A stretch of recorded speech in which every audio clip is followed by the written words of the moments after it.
Welcome back to our new blog guys. सवार में તમારું સ્વાગત કરते हुए તો હવે નીચે જઈને આપણે કરીશું બ્રશ. હાલ ઉઠી ગયા છીએ પછી ગાઈસ આપણે કરી નાખ્યું બ્રશ. તો ગાઈસ પછી આપણે રમાડી નાખ્યો દેરિયાને. આમ દેખી શકો છો. તો ગાઈસ પછી આપણે આવી ગયા છીએ સંતરામપુર. મમ્મી એ લોકોનું કામ હતું એટલે લઈને આવ્યો હતો અને બેંકમાં ગયેલો પણ ચોપડી બધી કરવા. બેંકમાં કામ થયું નહીં તો પછી એકલો જ બેઠો છું. આપણે એ લોકો ગયેલા છે જે કામ છે એટલા માટે વાતાવરણ હોય.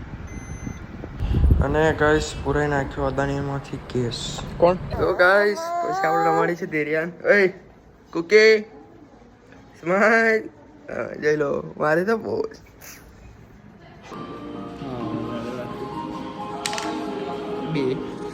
તો ગાઈસ પછી આપણે રમી ગાડી લૂડો ખાવા આવેલા. તો ગાઈસ પછી ખાઈ નાખ્યા આપણે પિઝા. તો ગાઈસ હવડે જ આવ્યો છું સંતરામપુરથી અને નાસ્તો કરીને એવા પિઝા ખાધા હતા દેખી શકશો તમે. તો પછી ને એ જ સાથે આજનો બ્લોગ અહીંયા જ એન્ડ કરું છું. જો વિડીયો ગમે તો લાઈક કરું, શેર કરું, સબસ્ક્રાઈબ કરું. Thank you for watching.